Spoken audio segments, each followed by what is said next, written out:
Belum saya nak record. Okey. Baik, untuk inventory management, kalau tengok dalam slide ni, dia ada beberapa elemen penting untuk calculation. Okey. Sebenarnya inventory management ni penting untuk kita kira total cost for inventory management. Okey, baik. Dalam inventory management, kita ada 3 aspek yang boleh kita katakan sebagai inventory ataupun stok. Yang pertama, kita panggil dia sebagai raw material. Yang mana inventory ni di peringkat raw material. Belum lagi diproses. Belum lagi dijanjikan sebagai produk untuk dijual. Raw material means that once company order dia punya raw material from the supplier, and itu dah dijadikan sebagai dia punya inventory. Dah jadi sebagai stock asset dia, current asset dia. Dia dah beli, so benda tu bernilai, ada value, so itu dikenali sebagai inventory dalam peringkat raw material. Lepas dia proses raw material tu untuk dijadikan produk, so ia mengambil masa sebelum dia complete, sempurna menjadi ready product untuk dijual. So dalam peringkat tersebut dikenali sebagai work in progress inventory. Okay, work in progress. Manakala setelah selesai, okay, sempurna stok ataupun inventory itu yang ready untuk dijual, so dikatakan sebagai finished good inventory. So kategori-kategori raw material, work in progress and finished good ni bergantung kepada the nature of business, type of business apa yang company tu involve.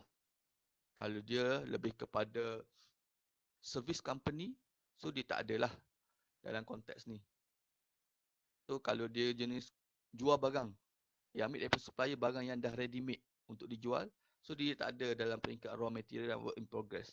Dia hanya ada finished good ataupun peringkat hanya untuk packaging sahaja.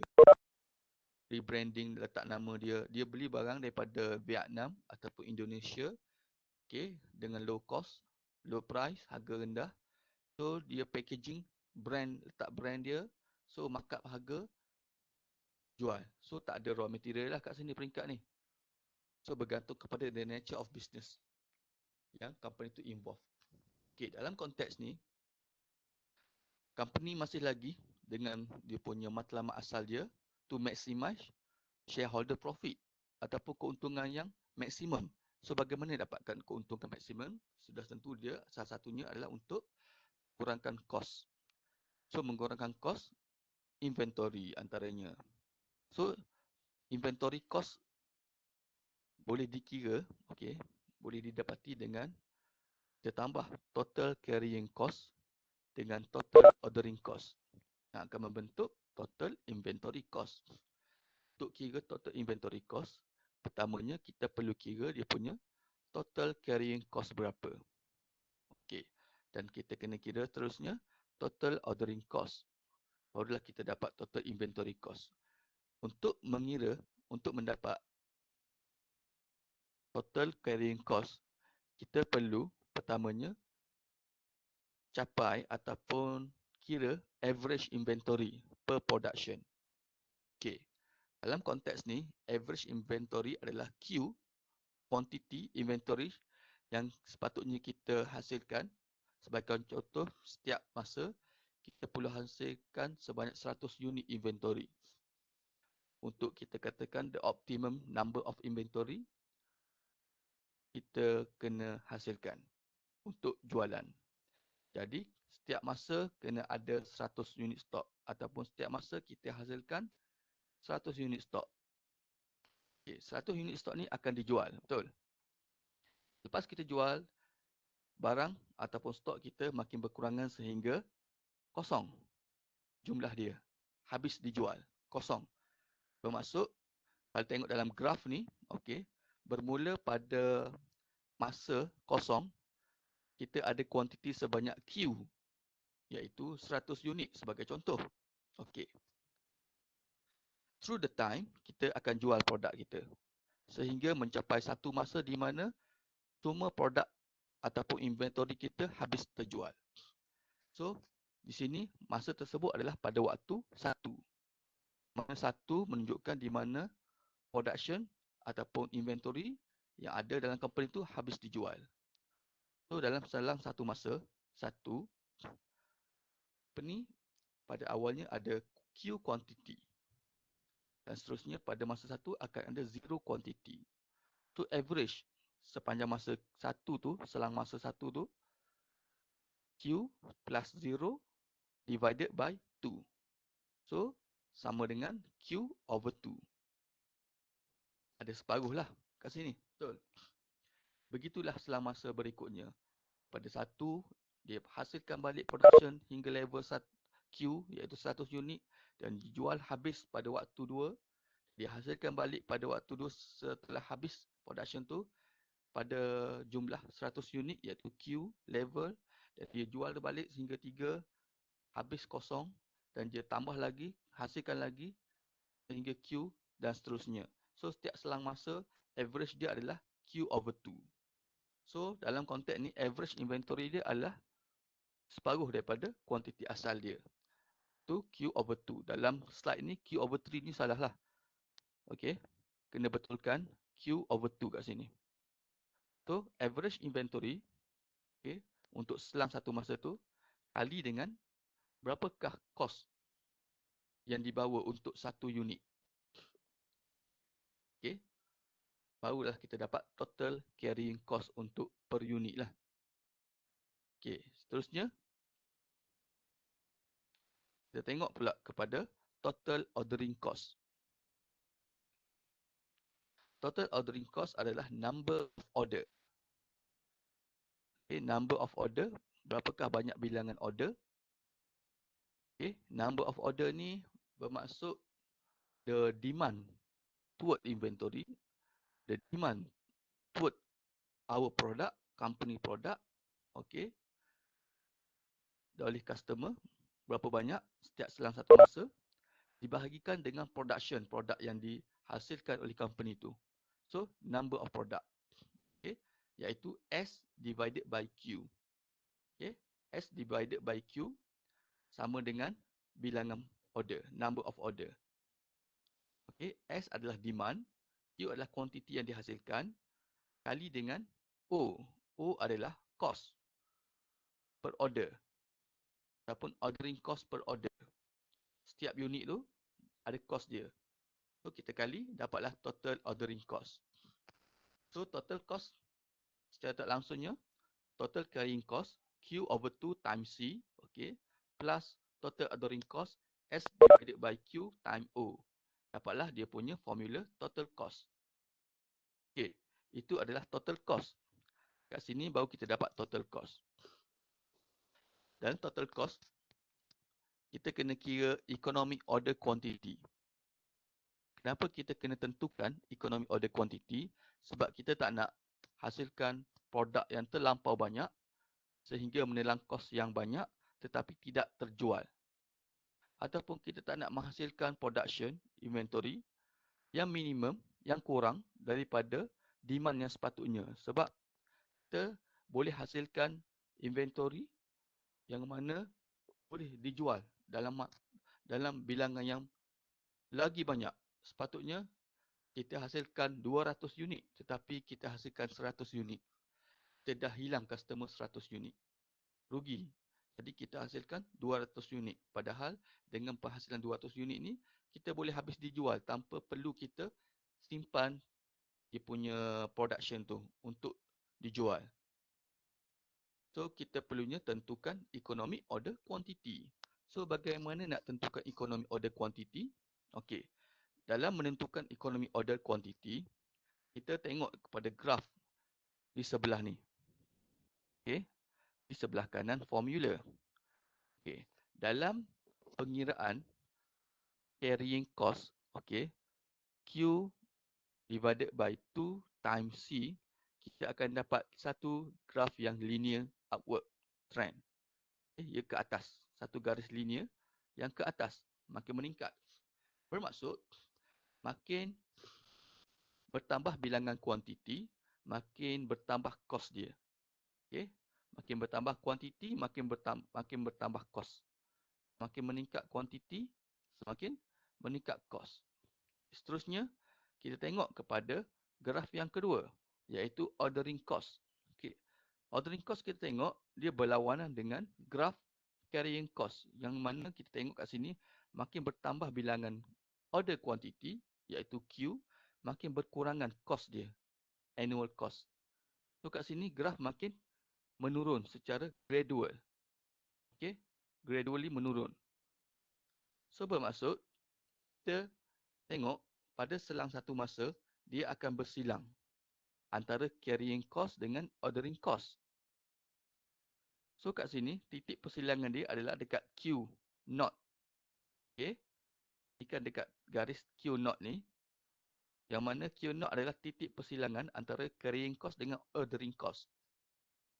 Sekiranya kita tambah satu lagi plot graph total cost, okay, total inventory cost, gabungan antara kedua-dua formula, kita dapat satu lagi graf yang baru, iaitu ke atas ni, berbentuk melengkung macam ni.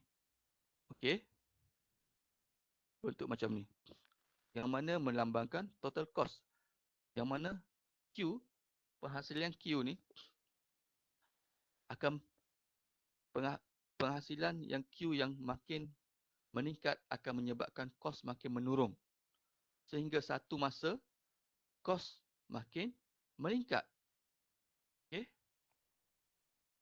Kalau tengok kat sini, kita sebolehnya nak hasilkan kuantiti di mana graf yang menunjukkan kadar annual cost yang paling minimum, total cost yang paling minimum, iaitu pada Q0. Okay, perhatikan bahawa Q0 di sini yang melambangkan minimum total cost adalah sebenarnya titik persilangan antara carrying cost dengan ordering cost. So, secara tak langsungnya kita boleh tentukan the minimum total cost for inventory sekiranya kita silangkan titik ordering cost dengan carrying cost. So, untuk mendapatkan bacaan ni, kita boleh gantikan dalam bentuk formula iaitu economic order quantity bersamaan dengan square root 2 times S times O, okay, demand time ordering cost per order divided by cost C. So, kita dapat economic order quantity, the optimal number of inventory yang boleh kita hasilkan pada seminimum cost yang mungkin. Okey, boleh? Saya nak, siapa yang ada buku, boleh rujuk example 7.1, okay, buku hijau pada muka surat 141. Okay, boleh refer sekarang example 7.1 page 141. Okay, kalau kat sini saya baca suppose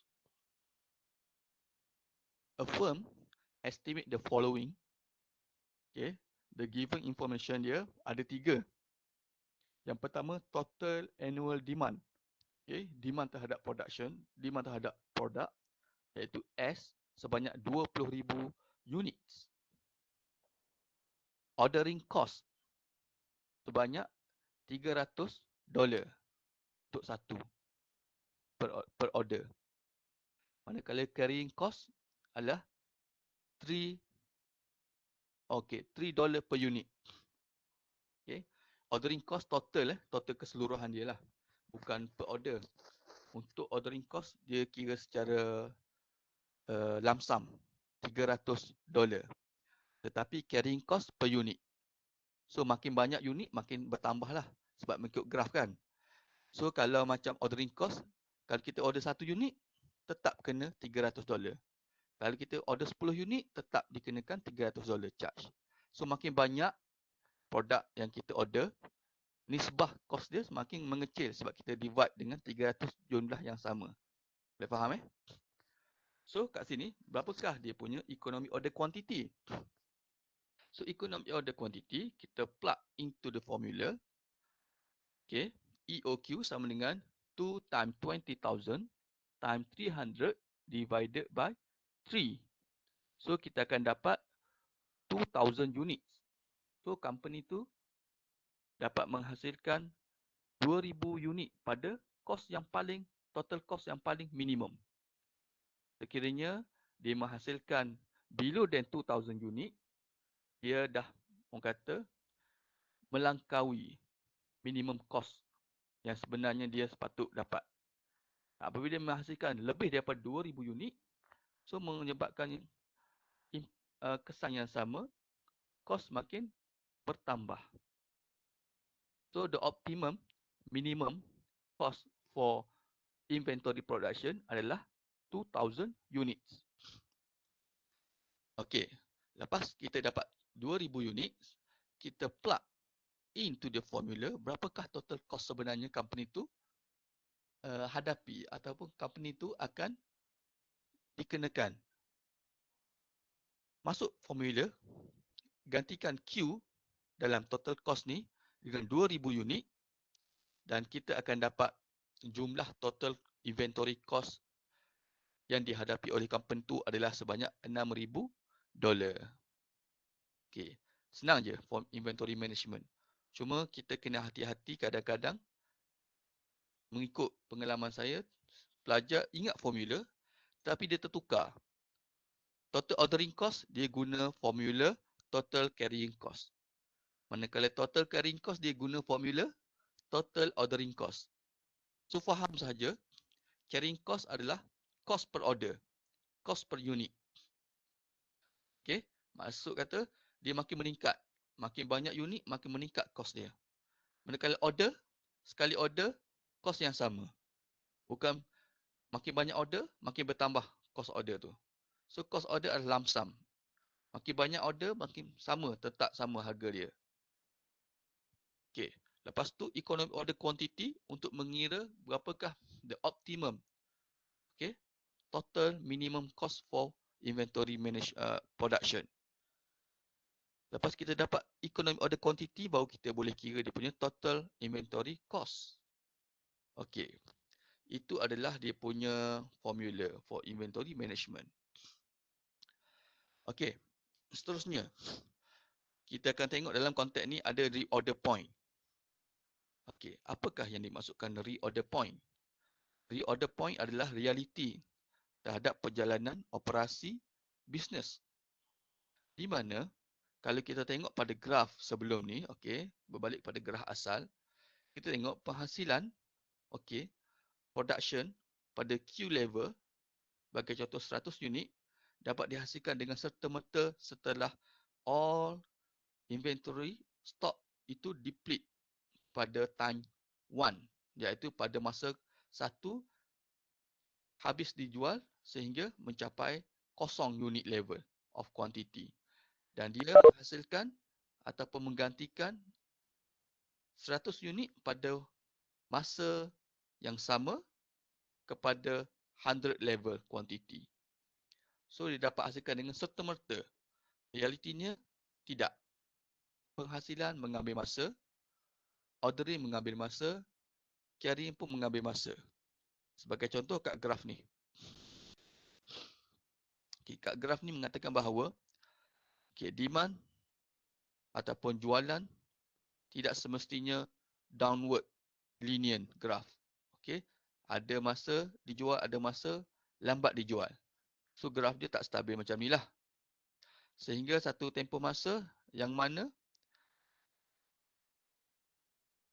inventory hampir habis dijual dan company order terlebih awal dia punya inventory tu. Okey, finish good lah. Okey, yang mana dia order pada waktu ni. Okey, tak nampak saya besarkan graf dia.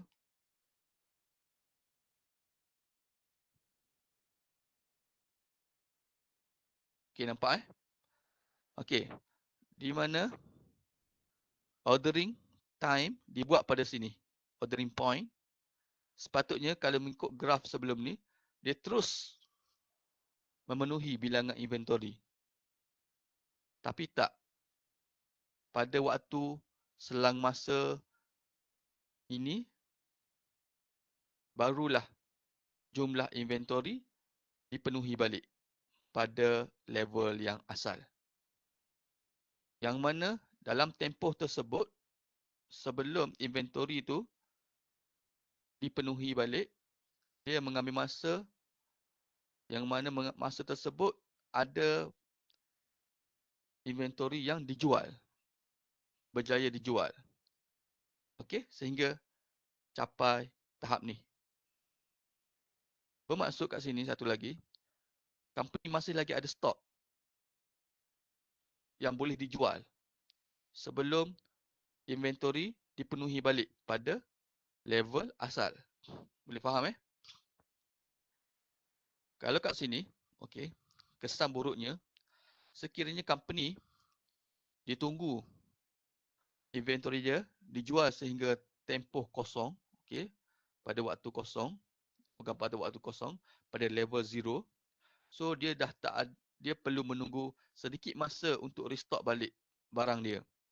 Yang mana tempoh untuk restock balik tu, contoh penghantaran, contoh kita order barang, kita perlukan guna esok, tetapi kita order hari ni dan barang tu mungkin seminggu baru sampai ke kedai kita. So kita perlukan masa yang seminggu, kemudian baru kita boleh buat operasi. Sepatutnya kita boleh buat operasi pada keesokan hari, tetapi kita perlu tunggu another 7 days baru kita boleh buat operasi. So kita dah kerugian 7 hari waktu jualan, yang mana dalam tempoh 7 hari tu kita boleh jual barang kita. Okey, boleh faham So kat sini, company perlu adanya safety stock level, okay, bagi menjamin kelangsungan jualan dia. Yang mana company tak perlu tunggu sehingga kosong, dia perlu tunggu masa yang sesuai untuk order dengan dia mengambil kira tempoh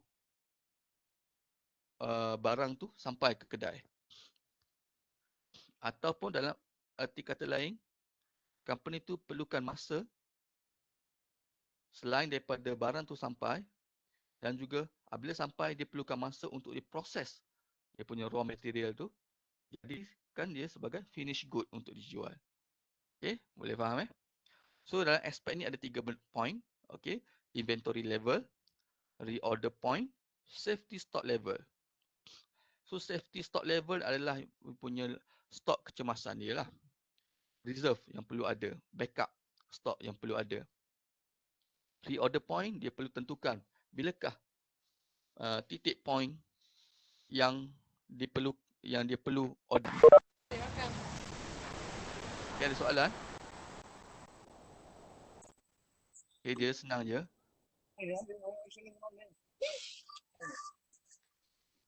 Okay, baik. Kita sambung balik. So dalam konteks ni, pengiraan dia, average inventory dah jadi lain dah formula dia. Iaitu bukan Q divided by 2. So average inventory adalah EOQ divided by 2 plus safety stock. So kat sini contoh. Q adalah dia punya economic order quantity, iaitu 100 unit. Okay. Economic order dia adalah 100 unit. Safety stock dia, reserve stock ataupun stok kecemasan dia adalah 20 unit. Okey, 20 unit. Boleh faham Dan dia punya reorder point adalah pada level ke-50. Sekiranya produk dia ataupun inventory dia balance 50, dia perlu order yang baru. Sebanyak 100 unit. Okey, boleh faham So, situasi dia macam ni. Pada mula perniagaan, dia dah ada 100 unit. Mula perniagaan, unit dia makin berkurangan sebab boleh berjaya dijual. Sehingga sampai tempoh masa, bukan tempoh masa, sehingga ke suatu tempoh yang mana balance dia adalah 50 unit. Once 50 unit, dia perlu order baru untuk dia hasilkan dan sebagainya lah. Dalam tempoh tu, 50 unit yang balance tu, masih lagi diteruskan jualan. So sehingga sampai satu masa 20 unit yang tinggal. So 20 unit yang tinggal adalah safety stock level. Yang mana sepatutnya sebelum 20 unit tu dijual, stok baru dah ready dah. Ditambah. Okey, boleh faham So 20 unit balance terakhir di mana berjaya ditambah dengan stok yang baru 100 unit. So akan jadi 120 unit. Dalam konteks ni kita tengok graf kat sini adalah 100 unit, tetapi pada masa yang seterusnya adalah lebih. Jadi sebab dia tambah dengan safety stock level yang ada balance 20 unit. Sebab dia order awal, jadi dia belum habis dijual sepenuhnya, tapi dia dah berjaya tambah 100 unit. So jadi 120 unit. Okey, 120 unit kat sini. Dan dia teruskan jualan dia. Teruskan jualan sampai level ke-50 balance di order yang baru. 100 unit. Okey. Order yang baru, raw material dia produce sehingga menjadi finished good. So mengambil masa pada satu tempoh, jualan lepas 50 unit ni, jualan yang orang kata cepat, ramai yang beli. Sehingga sampai ke safety stock level, balance yang ke-20, barang tak lagi sampai ataupun barang tak lagi sedia untuk ditambah kepada inventory dia. So dia jual safety stock level sehingga paras daripada 20 unit sehingga kepada 5 unit yang balance tinggal. Sampai ke 5 unit tu baru dah sampai stok baru yang 100 unit tu. So kat sini dia perlu ganti, okey, safety stock yang dijual sebanyak 15 unit yang mana ada balance lagi 5 unit, ganti dalam safety stock level dan bilangan selebihnya, okey, sebanyak 85 unit akan ditambah. So kat sini graf adalah 85 sebab 15 tu ditambah dalam safety stock level. So tak sampai 100. Okey, boleh faham. Sebab tu pentingnya ada safety stock level untuk menjamin kelangsungan operasi bisnes tu. So annual cost berubah dah. Annual cost ataupun total inventory cost adalah carrying cost tambah ordering cost tambah stock out for safety stock. Okey, safety stock adalah cost dia. Okey, overhead cost, dia punya gudang, maintenance, bayar pekerja dan sebagainya lah. Stock out cost. Itu adalah dia punya cost yang total inventory annual cost yang baru. Setelah mengambil kira dia punya safety stock level. Okey. Terusnya, dalam inventory management ni ada dia punya sistem ABC.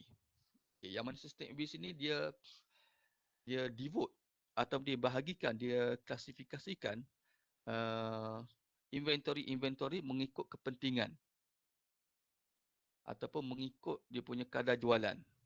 Contoh A adalah barang yang laris dijual, B pertengahan, C yang kurang laris. So dia punya production lebih kepada A, tumpuan lebih kepada A, kurang kepada B, lagi kurang kepada C. So distribution dia evenly kepada relatively kepada kadar jualan. Okey. Itu adalah ABC dia punya inventory management system. Dia boleh tengoklah buku nota dia. Lepas tu dia punya just in time system.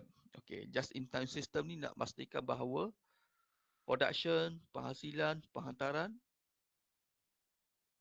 adalah orang kata tak delay. Just in time. Maknanya sampai pada waktunya. Okey, punctual lah. Inventory are ordered in such a way that they arrive just in time when they are needed for the production line. Okey.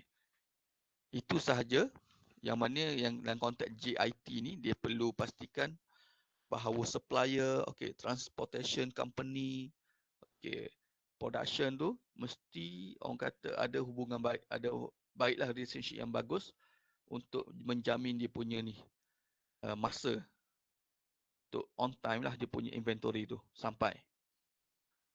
Okey, ini adalah konteks inventory management. Okey. Nanti saya akan bagi tugasan for inventory. Saya akan maklum dalam klip lah. Okey. Soalan mana yang perlu jawab. So kat sini.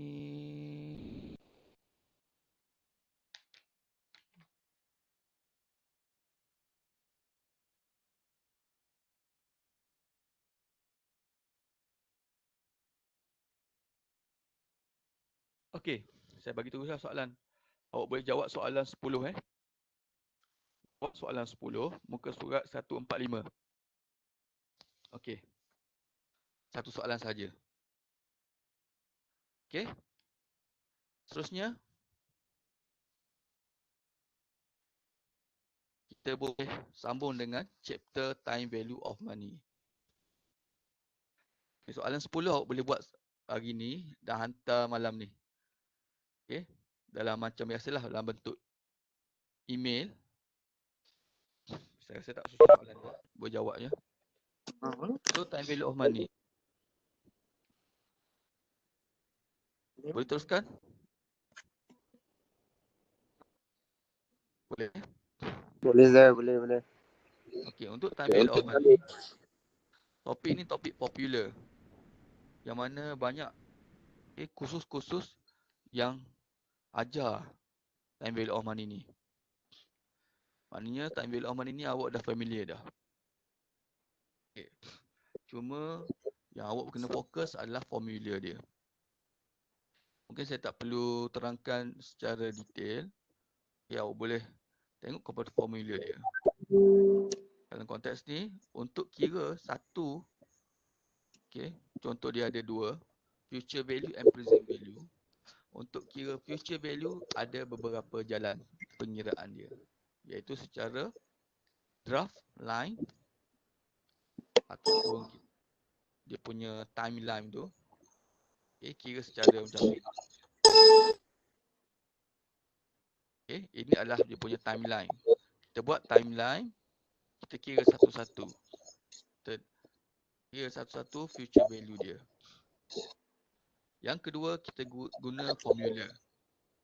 Formula time value ataupun future value dia. Okay. Dan seterusnya kita guna calculator. Financial calculator.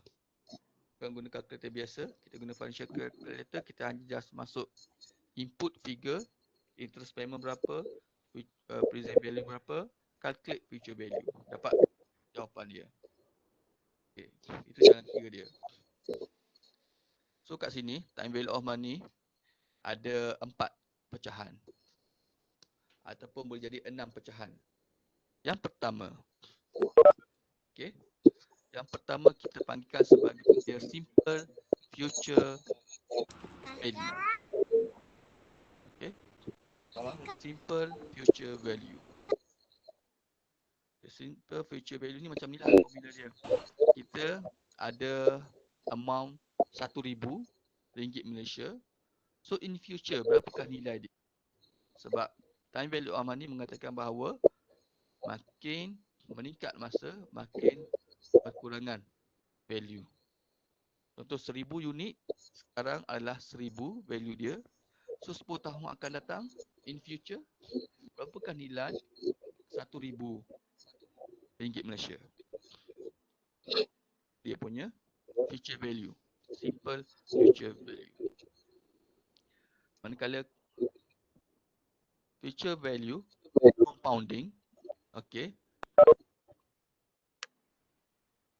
Boleh teruskan?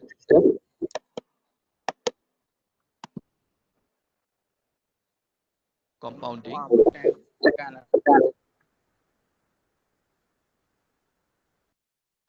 Dia ada pertambahan setiap selang masa.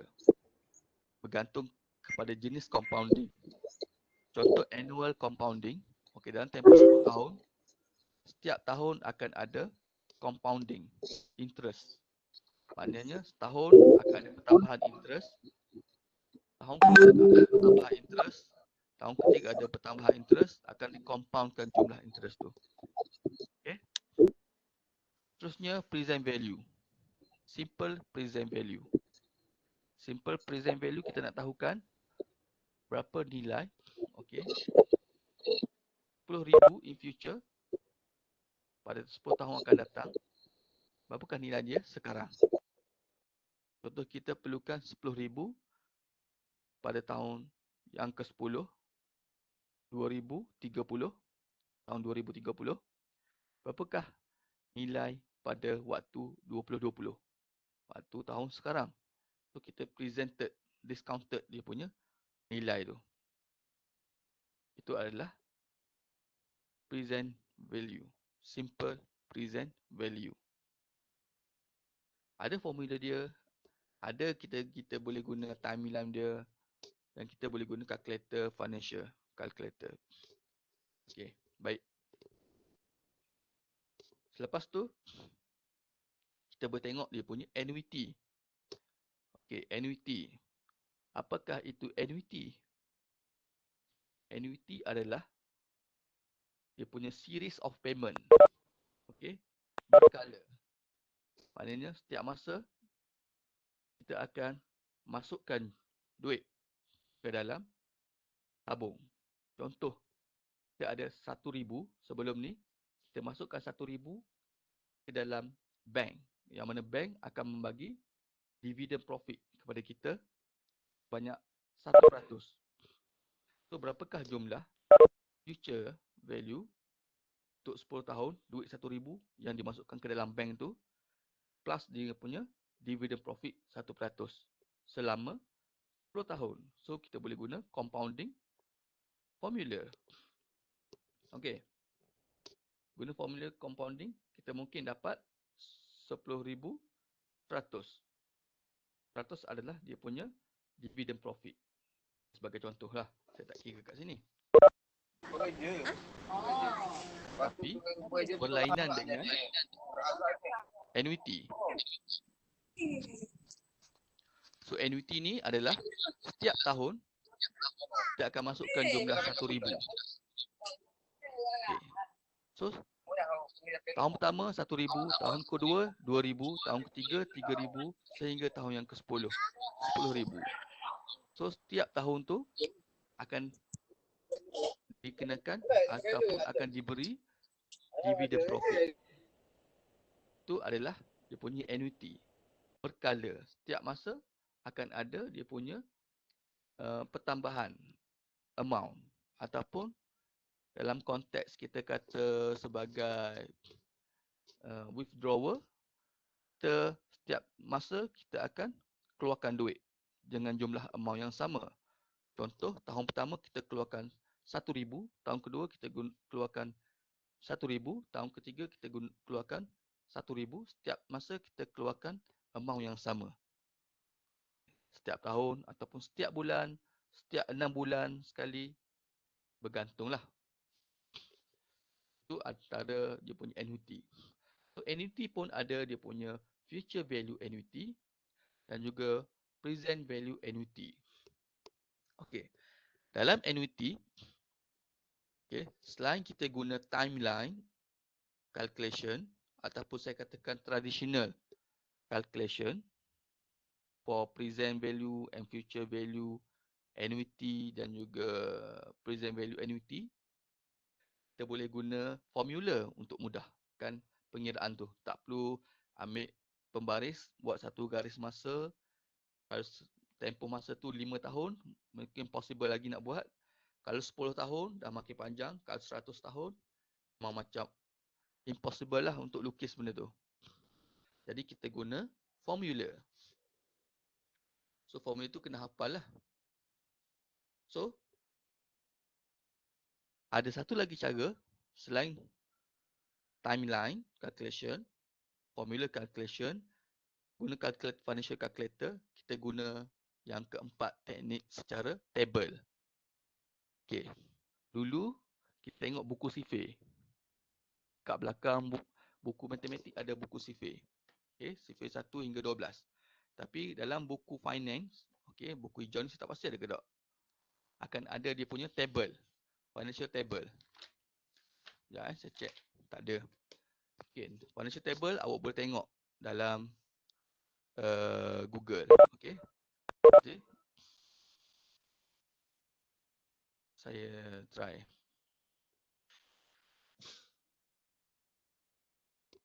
Saya buat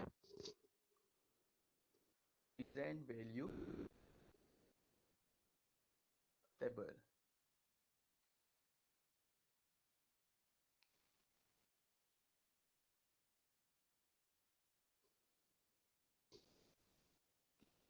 Table present value. Rasakan.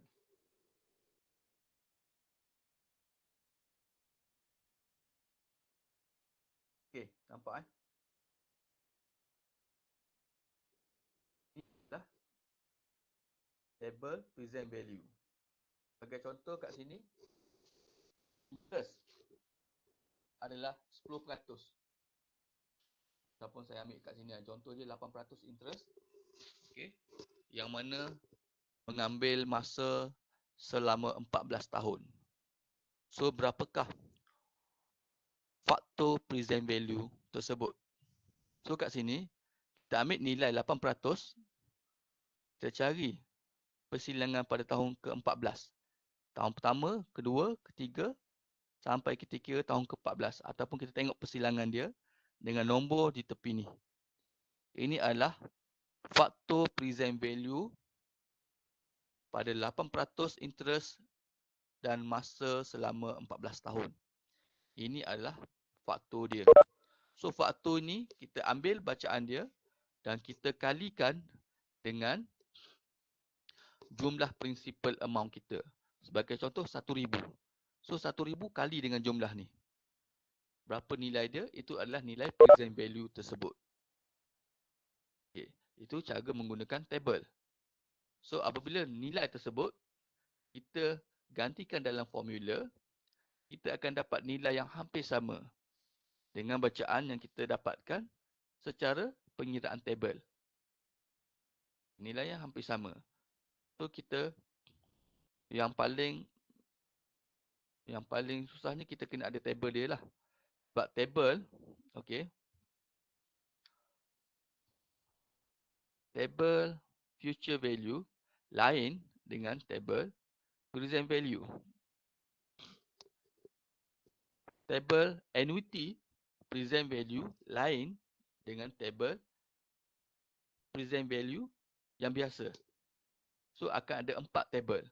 Okay. Yang pertama, table present value, table annuity present value, table future value dan table annuity future value.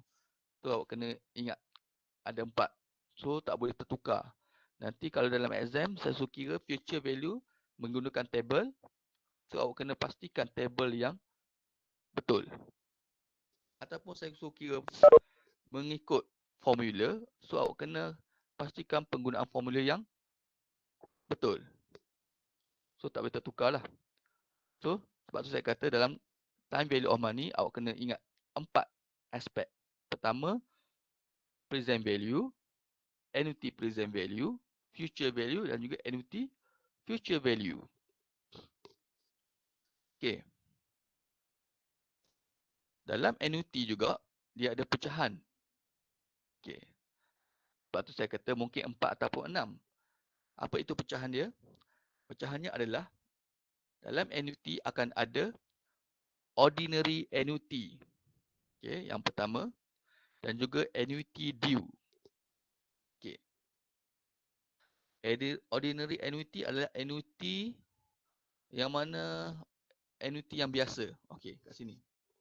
Okey. Kebiasaannya annuity dibuat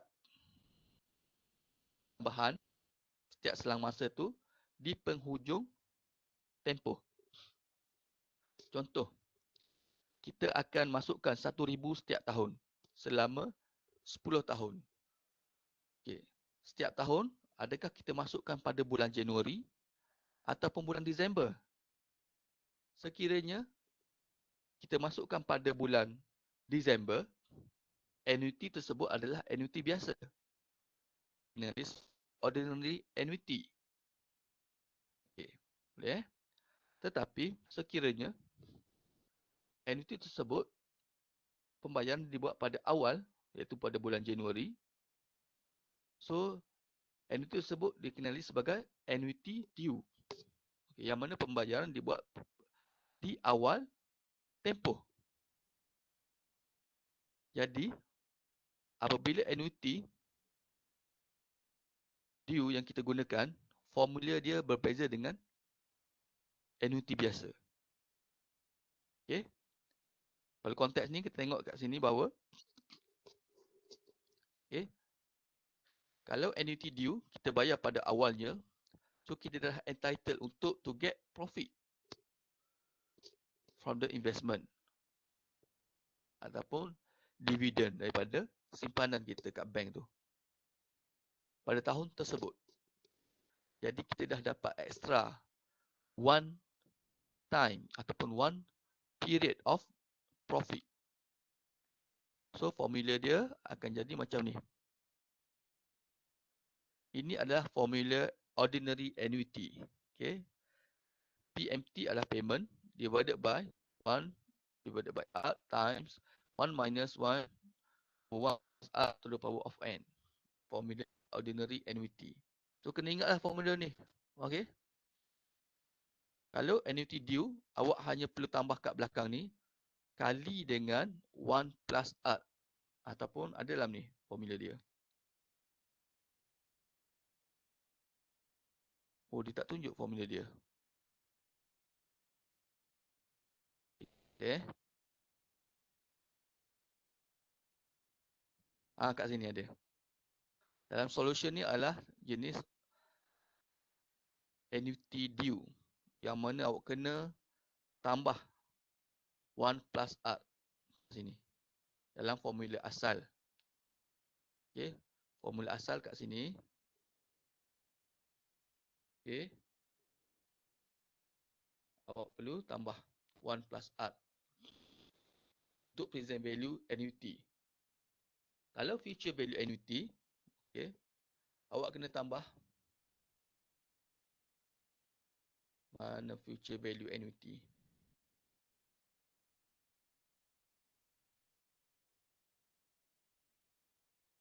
Oh, dia tak tunjuk formula dia.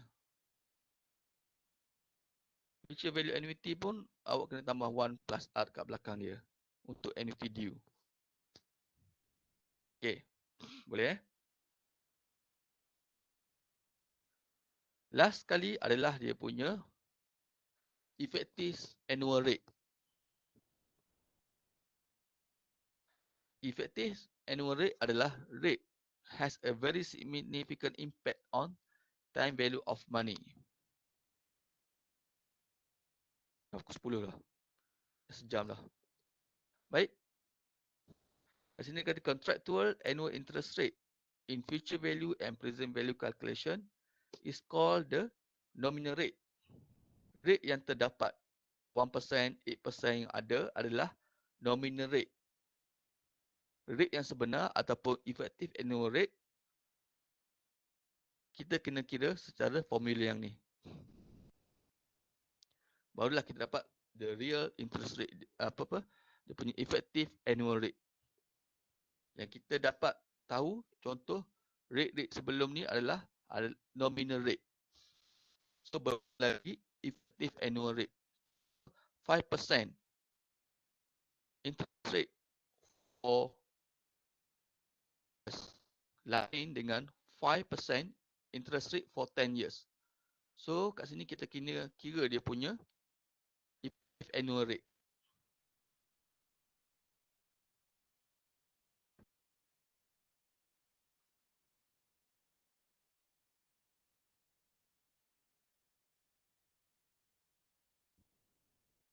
Terusnya annual percentage rate. Annual percentage rate refers to the rate obtained by multiplying the periodic short-term rate. Contoh annual rate adalah 5%, tetapi kita nak tahu berapakah rate pada tempoh sebulan. Sebab kita nak invest sebulan saja. Nak setahun. Jadi kita boleh convert kepada bulan, iaitu bahagi dengan 12. Contoh 1% divided by 12. Dapatlah berapa persen. Contoh kita nak quarterly. Quarter ada 1/4 setahun. So kita bahagi dengan 4. Interest rate tersebut. Kalau semi-annually kita bagi sebanyak 6. Baru kita dapat rate untuk semi-annually. Kat sini example dia kata suppose a bank is charging its credit card holder 1.2% on a monthly basis. Okay, dia bagi rate bulanan. Thus, kita convert kepada setahun, berapakah persen dia kali dengan 12. Kita dapat 14.4. Tinggi dah. Kalau kita tengok kat sini 1.2% kecil nombor dia. Itu adalah monthly. Tapi apabila kita tengok pada tahun yang biasanya kita guna, tu terdapat jawapannya adalah sebanyak 14.4%, iaitu quite high figure for interest charge. So itu saja for time value of money. Nanti saya akan bagi satu lagi link, video yang mana boleh awak baca buku dan tengok video. Kalau tak faham, saya akan buka satu platform forum dalam Klik. Awak boleh tanya dalam tu. Ataupun kita boleh discuss topik ni esok. Sambung lagi esok pada pukul 8 pagi. Okay. Saya harap 8 pagi tu, sebelum pukul 8 pagi, 7.30, 7.45, dah ready dah masuk dalam Webex. So saya tak nak tunggu ambil masa dalam 15 ke 10, 30 minit nak tunggu participant join dia punya ni. Sebab esok kelas 1 jam je. Okay. Kita tak boleh nak habiskan perbincangan kalau ramai yang delay masuk dalam Webex ni. Okey, segitu saja. Kita tangguh perbincangan hari ini dengan bacaan tasbih kifarah dan surah wal asr.